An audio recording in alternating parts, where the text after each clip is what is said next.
8 de abril de 1943, ANA 27.0 pies sobre la Francia, ocupada en el aire. Era fino y dolorosamente frío, del tipo que quema los pulmones, incluso detrás de una máscara de oxígeno.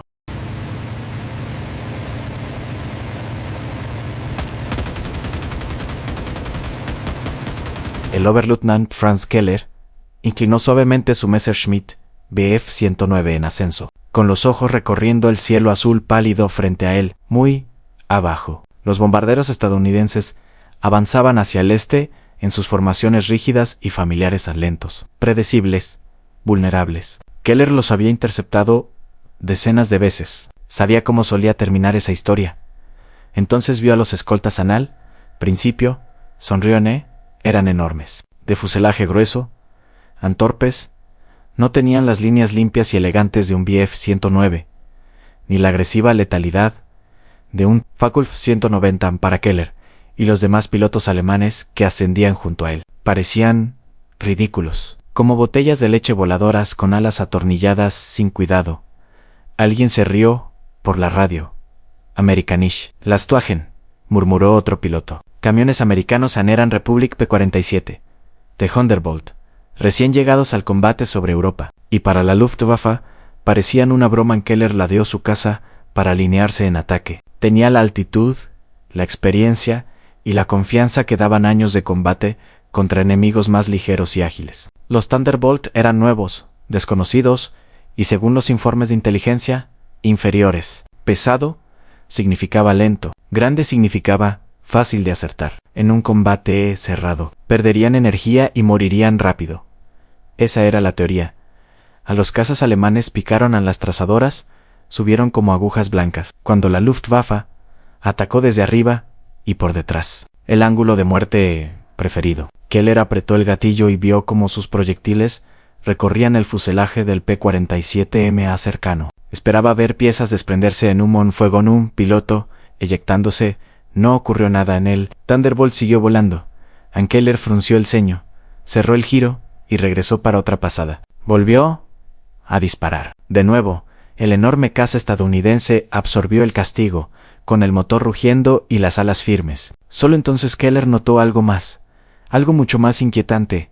El Thunderbolt estaba girando hacia él, no con gracia, no con rapidez, sino de forma deliberada, como una puerta pesada cerrándose lentamente. 8 ametralladoras se abrieron al mismo tiempo.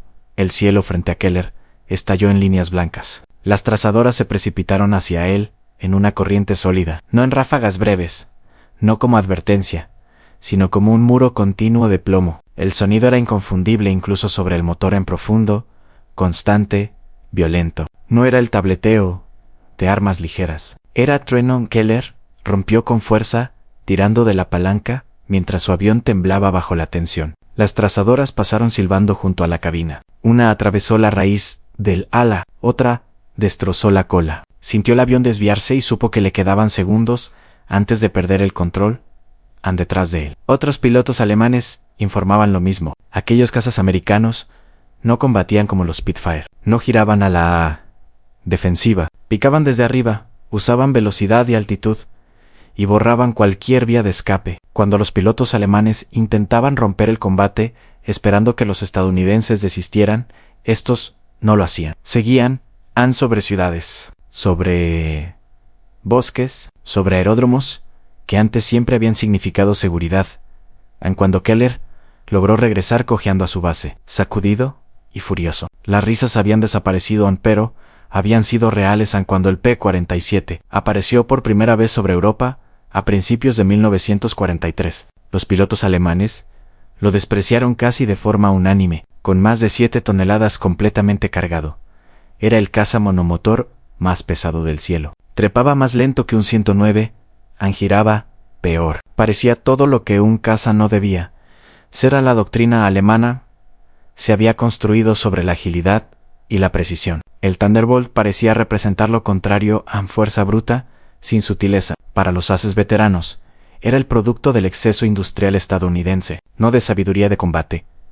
Incluso los pilotos aliados dudaban en las primeras unidades de la Fuerza Aérea del Ejército de Estados Unidos, que recibieron el P-47E en Inglaterra, tuvieron problemas para comprenderlo. No perdonaba errores. A baja altitud se sentía torpe. Las primeras misiones terminaron mal. Solo en abril de 1943, varios Thunderbolt fueron derribados en sus primeras escoltas profundas. Los informes alemanes describían al nuevo caza americano como grande, ineficiente y poco apto para el combate. Cerrado. El apodo se propagó rápidamente en Botella, de leche voladora, pero lo que ninguno de los dos bandos comprendía todavía era para qué había sido creado. Realmente el Thunderbolt no estaba diseñado para ganar combates giratorios a 10.0 pies. Había sido construido para vivir en altura, para picar más rápido que cualquier otro avión, para cargar combustible, blindaje y munición, y seguir volando después de ser alcanzado, ando cero. En el centro de todo, había algo que la Luftwaffe, pronto, aprendería a temer en 8 ametralladoras, calibre 50 3.400 balas en suficiente potencia de fuego para borrar un caza. En una sola pasada, no, los ingenieros del Thunderbolt no confiaron en la delicadeza, confiaron en el volumen, en la densidad, en la redundancia, en la lógica industrial estadounidense, convertida en alas el 8 de abril de 1943. Sobre Francia, los pilotos alemanes se rieron de la forma del P-47 a finales de ese mismo año. Escucharían su sonido y sentirían un nudo en el estómago cuando lo oyeran. Abril se convirtió en mayo, y los encuentros se multiplicaron. La Luftwaffe siguió enfrentándose al Thunderbolt con confianza, a veces incluso con entusiasmo. Los pilotos alemanes todavía creían que el tamaño del avión era su mayor debilidad. Atacaban con agresividad, picando desde gran altura, disparando una sola pasada y rompiendo el combate de inmediato. Tácticas de manual que habían funcionado contra todos los cazas estadounidenses anteriores. Lo que no comprendían era que el P-47 no estaba luchando la misma guerra. El capitán Robert St. Johnson, del 56 grados grupo de caza, lo aprendería de la forma más brutal. El 26 de junio de 1943, sobre los cielos de Alemania, Johnson escoltaba bombarderos cuando un as alemán se colocó detrás de él sin ser visto. Los proyectiles de cañón destrozaron su Thunderbolt. La cabina se llenó de humo, la cúpula estalló, el motor se incendió, el avión vibró violentamente mientras se cortaban cables del control y los instrumentos morían uno tras otro. Johnson debería haber muerto. En cualquier otro caza se habría desintegrado pero el P-47 siguió volando. El piloto alemán, convencido de haber logrado el derribo, rompió el ataque. Johnson niveló el avión como pudo, medio ciego, sangrando, con el sistema de oxígeno destruido. El enorme motor radial Pratt y Whitney R-2800, refrigerado por aire, blindado y absurdamente sobredimensionado, continuó funcionando pese a los daños catastróficos. Cuando Johnson logró aterrizar en Inglaterra, los mecánicos contaron más de 200 impactos de bala en el avión. En el Thunderbolt lo había absorbido todo y había traído a su piloto de vuelta a casa. Historias como la de Johnson comenzaron a circular en voz baja entre los escuadrones aliados. Al principio sonaban exageradas. Ningún avión podía soportar tanto castigo, pero los equipos de mantenimiento lo confirmaban una y otra vez. Los P-47 regresaban agujereados por la artillería antiaérea, con superficies de control destrozadas, aceite goteando, alas abiertas, y volvían a salir al combate a los pilotos alemanes. También lo notaron, comenzaron a informar de Thunderbolt que se negaban a caer, cazas que seguían volando, incluso tras impactos directos de cañón, pilotos que deberían haberse eyectado, pero no lo hacían. Al principio, los oficiales de inteligencia de la Luftwaffe descartaron estos informes como exageraciones provocadas por el estrés, pero las pruebas se acumulaban. El Thunderbolt no era frágil, estaba blindado como nada que hubiera volado antes. El piloto se sentaba tras una placa de acero, con protección adicional para el motor, los radiadores de aceite y el sistema de combustible. Su motor radial, a diferencia de los motores en línea refrigerados por líquido de los cazas alemanes, podía perder cilindros, recibir impactos y seguir funcionando, donde una sola perforación en un conducto de refrigerante condenaba a un Messerschmitt. El P-47 simplemente continuaba y luego estaba suplicado. A los pilotos alemanes descubrieron rápidamente que perseguir a un Thunderbolt hacia abajo era un error fatal. El peso del avión, antes motivo de burla, se convertía en su arma más peligrosa. En picado, la gravedad transformaba al P-47N un yunque cayendo del cielo. Aceleraba más rápido que cualquier caza alemán, superando las 500 millas por hora. Los efectos de compresibilidad bloqueaban los mandos alemanes mucho antes de que el Thunderbolt alcanzara su límite. En más de un piloto de la Luftwaffe siguió a un P-47H hacia abajo y nunca volvió a levantar el avión poco a poco. Las risas desaparecieron, pero fueron sustituidas por la confusión. ¿Por qué los estadounidenses desplegaban un caza tan pesado? ¿Por qué sacrificar maniobrabilidad? ¿Por qué construir algo que parecía más un bombardero que un caza? La respuesta estaba a miles de kilómetros. No en Europa, sino en las fábricas estadounidenses. Republic Aviation no había diseñado el Thunderbolt para combatir como un caza europeo. Había sido concebido alrededor de un turbocompresor, un sistema enorme y complejo oculto en el fuselaje, que canalizaba los gases de escape para comprimir el aire entrante a gran altitud, donde los cazas alemanes se ahogaban. El P-47 prosperaba por encima de los 25.0 pies. El Thunderbolt estaba en su elemento. Los pilotos alemanes que intentaban trepar con él se encontraban quedándose atrás lentamente. La potencia del P-47N se desvanecía, su motor rugía con constancia, mientras el rendimiento de los Messerschmitt caía con cada 1000 pies ganados. Y cuando el Thunderbolt tenía la altura, él decidía el combate. A los pilotos estadounidenses se les enseñó a no girar, a no perseguir innecesariamente. Picaban, disparaban y volvían a subir. Tácticas de golpear y escapar, ejecutadas por un avión construido para sobrevivir a errores y castigar al enemigo con brutalidad. A las 8 ametralladoras calibre 50 fueron la revelación final. A los pilotos alemanes estaban acostumbrados a enfrentamientos breves y precisos, ráfagas cortas de cañón, puntería cuidadosa. El Thunderbolt ofrecía algo diferente. Cuando un P-47 disparaba, no rociaba el aire, lo saturaba. 8 armas disparando al mismo tiempo creaban un cono denso de plomo que llenaba el espacio frente al avión. Una fracción de segundo bastaban. Los informes de combate hablaban de aviones enemigos que se desintegraban, alas arrancadas, motores destrozados, cabinas borradas. No era elegancia, era violencia industrial. Mediados de 1943, las unidades de la Luftwaffe comenzaron a modificar sus tácticas. Intentaron ataques frontales para aprovechar la gran silueta del Thunderbolt. Evitaban combates prolongados. Preferían romper el contacto antes que comprometerse, pero el problema persistía en él. Thunderbolt estaba en todas partes, y seguían llegando más en las líneas de producción estadounidenses. No se ralentizaban, se aceleraban. Los aviones llegaban a Inglaterra por cientos. Los escuadrones crecían. Las pérdidas se reemplazaban casi de inmediato. Por cada Thunderbolt derribado, aparecían 2 más. Los pilotos alemanes habían construido su confianza sobre la habilidad individual, sobre la experiencia acumulada durante años. Los estadounidenses estaban construyendo algo completamente distinto.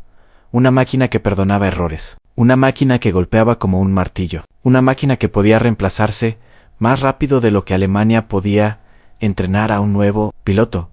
Para el verano de 1943, los pilotos alemanes ya no se reían cuando veían un Thunderbolt.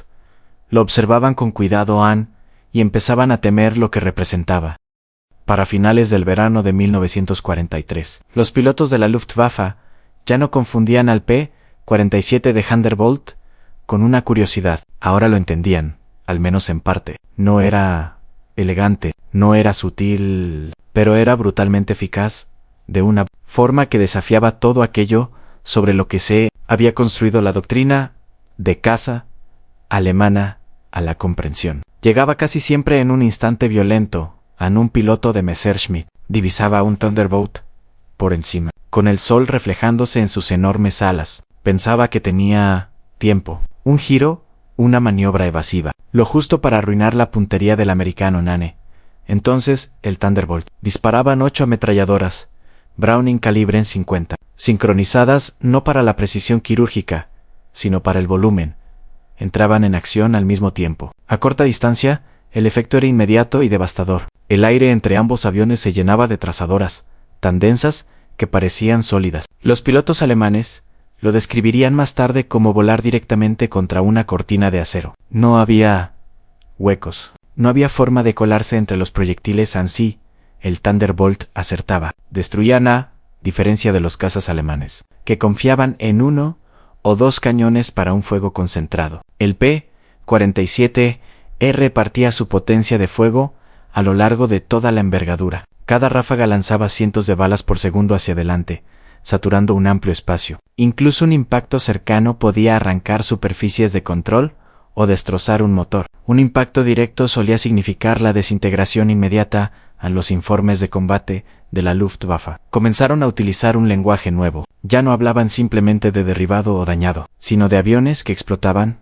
Un piloto alemán recordó haber atacado lo que creía un Thunderbolt, aislado desde atrás. Se acercó a menos de 200 metros, seguro de tener la ventaja. El piloto estadounidense rodó el avión, levantó ligeramente el morro y disparó. El caza alemán dejó de existir. El piloto no llegó a apretar el gatillo a la carga de munición del Thunderbolt. Era tan impactante como sus armas en 3.4 cartuchos, suficiente para combates prolongados múltiples pasadas y ataques a tierra en la misma misión, donde los pilotos alemanes contaban segundos de fuego. Los del P-47P podían permitirse mantener el gatillo presionado. El entrenamiento estadounidense enfatizaba la paciencia en acercarse, en disparar una vez, disparar, de forma decisiva, y el Thunderbolt lo hacía posible.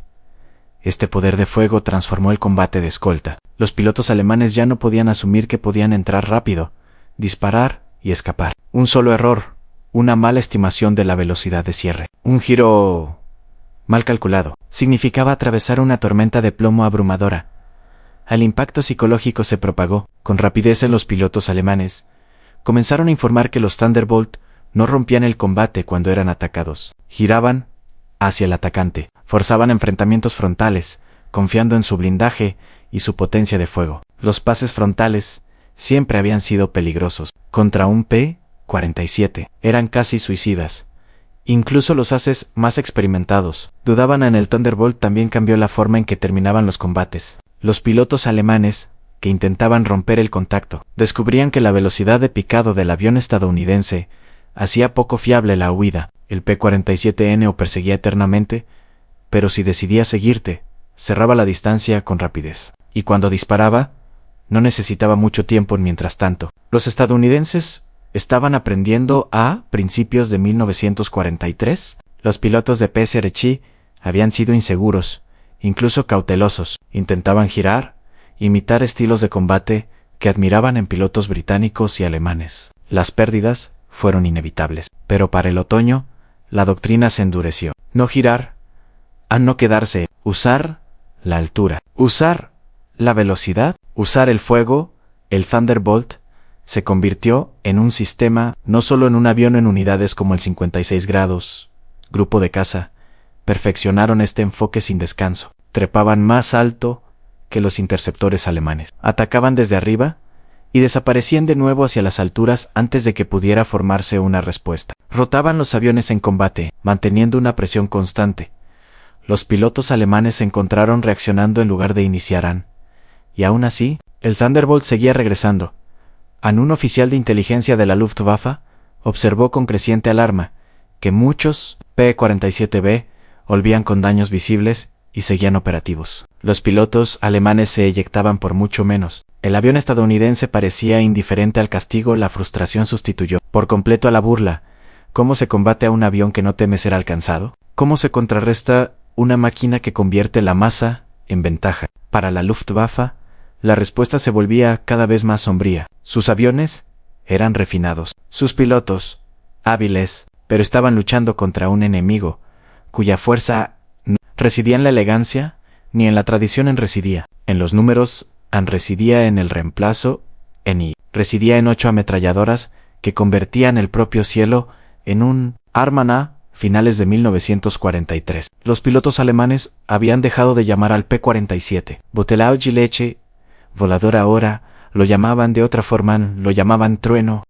El otoño dio paso al invierno, y las batallas comenzaron a librarse cada vez más arriba. Para finales de 1943, la guerra aérea sobre Europa ya no se combatía principalmente donde los pilotos alemanes se sentían más cómodos a media altitud, donde la maniobrabilidad y la experiencia marcaban la diferencia. La lucha estaba siendo arrastrada hacia arriba, al aire fino y despiadado por encima de los 25.0 pies. Y allí el equilibrio se rompió. Ese era el reino del P-47 Thunderbolt, a 30.0 o 0 pi. El cielo se sentía hostil. Los motores sufrían. Los mandos respondían con lentitud. Los pilotos alemanes, ya agotados por salidas largas y combustible limitado, notaban cómo sus aviones se volvían pesados y perezosos. El Messerschmitt Bf 109 perdía rendimiento con rapidez. El Focke-Wulf 190, formidable a baja y media altitud, veía desaparecer su ventaja a medida que el aire se hacía más delgado. El Thunderbolt no, en lo profundo de su fuselaje. El Turbocompressor rugía sin descanso, forzando aire comprimido hacia el motor con una constancia implacable, donde los cazas alemanes se ahogaban. El P-47 respiraba. Su curva de potencia se mantenía estable. Su trepada seguía siendo firme. Su velocidad no caía en los pilotos estadounidenses. Lo notaron de inmediato en se situaban por encima de las formaciones de bombarderos y permanecían allí, pacientes, silenciosos, esperando. Cuando los interceptores alemanes finalmente llegaban, ya cerca de los límites de su rendimiento, encontraban Thunderbolt dominando el cielo, no subiendo apresuradamente a interceptarlos, sino ya colocados para atacar. El combate comenzaba antes de que los alemanes comprendieran que había empezado. Un Thunderbolt se lanzaba en picado, disparaba una sola vez y volvía a trepar, su motor empujándolo hacia arriba con una potencia intacta. Los pilotos alemanes intentaban seguirlo, pero sus aviones perdían velocidad y fuerza con cada metro ganado. Algunos probaban trepadas en espiral, otros nivelaban, esperando atraer al americano hacia abajo. Rara vez funcionaba la ventaja de altura. Se convirtió en una trampa en los pilotos de la Luftwaffe. Describieron la sensación como combatir bajo el agua mandos pesados, reacciones lentas, el enemigo siempre arriba y detrás. Incluso los ases más experimentados se sentían impotentes. Uno escribió en su diario que los americanos combaten desde el propio cielo en el peso del Thunderbolt. Antes motivo de burla, ahora rendía frutos. A gran altitud, su estabilidad no tenía rival. Era una plataforma de tiro firme. Sus pasadas de fuego eran precisas y devastadoras. Los cazas alemanes alcanzados desde arriba a menudo no recibían advertencia alguna más allá del primer impacto. Luego estaba el picado de salida. Los Thunderbolt abandonaban el combate casi en vertical, precipitándose hacia la tierra a velocidades que dejaban atrás a los cazas alemanes. Los efectos de la compresibilidad bloqueaban los mandos enemigos, mientras el avión estadounidense seguía siendo controlable. Los intentos de seguirlo terminaban, en más de una ocasión, en desastre. Para diciembre de 1943, los pilotos alemanes habían aprendido una regla sombría en sí. El Thunderbolt tenía la altura, no la tenían ellos. Si el Thunderbolt decidía combatir, solo podían soportarlo. Si el Thunderbolt decidía marcharse, no podían detenerlo. A la Luftwaffe respondió como pudo. Se emitieron órdenes para evitar combates prolongados a gran altitud. Las intercepciones debían ser rápidas, decisivas y coordinadas. Pero la coordinación requería combustible, pilotos y tiempo en recursos que Alemania perdía cada día. Mientras tanto, las formaciones estadounidenses crecían en confianza en los Thunderbolt. Patrullaban por delante de las corrientes de bombarderos, limpiando las rutas de interceptación antes de que los cazas alemanes siquiera llegaran. Otros se mantenían cerca, desafiando a la Luftwaffe a atacar. De un modo u otro, el resultado era el mismo. Las pérdidas alemanas aumentaban y algo más empezó a cambiar. A los pilotos alemanes ya no. Iniciaban el combate, reaccionaban, despegaban, sabiendo que ya estaban en desventaja. Combatían sabiendo que la huida no estaba garantizada. Aterrizaban sabiendo que los americanos volverían al día siguiente, con más aviones, más pilotos y las mismas tácticas implacables. El cielo, antes familiar, se había vuelto hostil. El Thunderbolt no solo había demostrado ser eficaz, había reclamado territorio. Ni la Luftwaffe, estirada al límite y perdiendo experiencia, se estaba quedando sin lugares donde sostenerse. A comienzos de 1944, la Luftwaffe Ya había aprendido a temer al Thunderbolt en las alturas. Lo que aún no comprendía del todo era que lo peor estaba a punto de comenzar. Más abajo, mientras los planificadores aliados se preparaban para la invasión de Europa Occidental, el papel del P-0C empezó a transformarse. Escoltar bombarderos ya no era suficiente. La maquinaria de guerra alemana debía ser estrangulada en todos los niveles en líneas férreas. Convoyes de combustible, aeródromos, fábricas, columnas de camiones avanzando hacia el frente, y para esa tarea, el Thunderbolt era casi perfecto. Su tamaño le permitía cargar pesos enormes en bombas, cohetes, depósitos adicionales. Su motor radial podía soportar fuego desde tierra que habría destruido a cazas más delicados. Sus pilotos podían lanzarse en picados pronunciados, soltar su carga y escapar a velocidades que hacían casi imposible la intercepción. Los soldados alemanes en tierra lo escuchaban antes de verlo en un rugido profundo, continuo, que parecía venir de todas partes a la vez en Jabot. Lo llamaban Anjek die Bomber, cazabombardero. Pronto, el término se convirtió en algo más que una clasificación. La fiebre del Jabo se extendió entre las unidades alemanas. Cuando aparecían los Thunderbolt, el movimiento se detenía. Los vehículos se dispersaban. Los soldados se lanzaban a zanjas, cunetas o bosques, esperando que el ataque pasara. Rara vez tardaba mucho en los Thunderbolt, irrumpían a baja altura, con las alas cargadas de bombas y cohetes. Descargaban su carga sobre estaciones ferroviarias, patios de clasificación, puentes. Luego regresaban, una y otra vez, con las ametralladoras rugiendo, las 8:50 destrozando locomotoras, camiones y vagones de combustible. Una sola pasada podía convertir un convoy de suministros en un amasijo de metal en llamas a la Luftwaffe. Intentó reaccionar en C, ordenó a los cazas despegar para interceptar a baja cota, donde se suponía que el Thunderbolt era más vulnerable, pero el entorno favorecía a los estadounidenses. Por debajo de los 10.0 pies, los cazas alemanes perdían la ventaja de altura que tanto necesitaban, y en picado, el P-47 seguía siendo imbatible en los pilotos alemanes que se enfrentaban a Thunderbolt. Cerca del suelo se veían arrastrados a persecuciones a gran velocidad que no podían ganar. El avión estadounidense absorbía el fuego antiaéreo, absorbía impactos, soltaba su destrucción y se marchaba antes de que pudiera organizarse una defensa eficaz. A los aeródromos se convirtieron en objetivos a los Thunderbolt.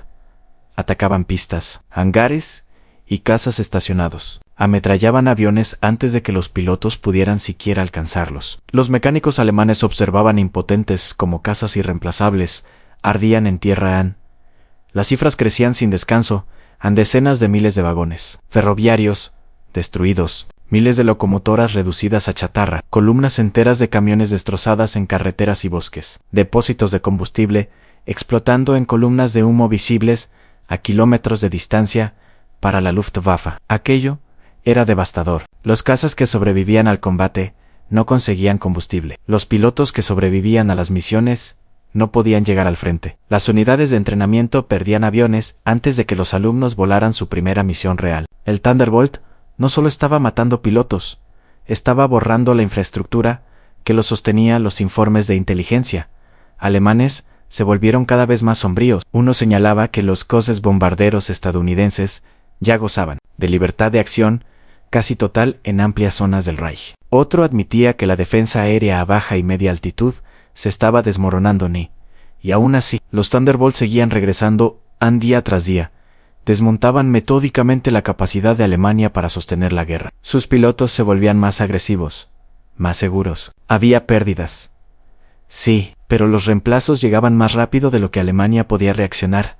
Para la primavera de 1944, la Luftwaffe se enfrentaba a una ecuación imposible. Cada misión le costaba aviones que no podía reemplazar. Cada enfrentamiento eliminaba experiencia que no podía recrear. Y cada día, el Thunderbolt ampliaba su alcance, descendiendo desde la estratosfera hasta las arterias mismas del esfuerzo bélico alemán.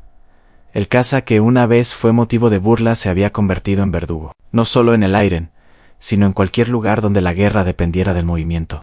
Para la primavera de 1944, algo irreversible estaba ocurriendo dentro de la Luftwaffe. Ya no se trataba solo de pérdidas de aviones. Era algo más profundo, algo que no podía reemplazarse con metal ni con órdenes. Era la experiencia, la memoria del combate. el instinto afinado durante años de guerra aérea. El Thunderbolt estaba acelerando un proceso que Alemania no podía detener a la lenta y constante desaparición de sus pilotos veteranos. A los hombres experimentados estaban muriendo no por imprudencia, no por errores groseros. Morían porque eran obligados a combatir una y otra vez contra un enemigo que se negaba a luchar en condiciones favorables. Los Thunderbolt no duelaban, atacaban desde arriba, aplastaban con potencia, se retiraban antes de que pudiera organizarse una respuesta, y cuando caía un piloto veterano alemán, se perdía algo que no podía recuperarse. En los estándares de entrenamiento comenzaron a derrumbarse bajo la presión. La escasez de combustible redujo drásticamente las horas de vuelo. Los nuevos pilotos llegaban al frente con apenas 100 horas de experiencia, a veces menos, y se encontraban frente a pilotos estadounidenses con 3 o 4 veces ese tiempo en el aire. Peor aún, esos pilotos americanos volaban aviones diseñados para perdonar errores en los jóvenes pilotos. Alemanes no tenían segundas oportunidades. A los Thunderbolt los cazaban sin piedad. Aviadores novatos que ascendían para interceptar bombarderos eran atacados incluso antes de alcanzar la altitud necesaria. Muchos nunca vieron al enemigo. Otros apenas distinguieron una silueta enorme cayendo desde el sol, las armas destellando, antes de que su avión se deshiciera a su alrededor. En los instructores también empezaron a desaparecer nombres que deberían haber estado. Formando a la siguiente generación volaban misiones de combate por pura necesidad. Su pérdida vació aún más el sistema de entrenamiento. Cada instructor derribado significaba decenas de pilotos que nunca llegarían a estar preparados. A la estructura de mando de la Luftwaffe comenzó a resquebrajarse. Las órdenes se volvieron contradictorias. A algunas unidades se les exigía conservar aviones, a otras, disputar el cielo a cualquier precio. Los pilotos eran trasladados de un escuadrón a otro para tapar huecos, destruyendo la cohesión y el espíritu de unidad, y siempre, como una sombra constante, estaba el Thunderbolt.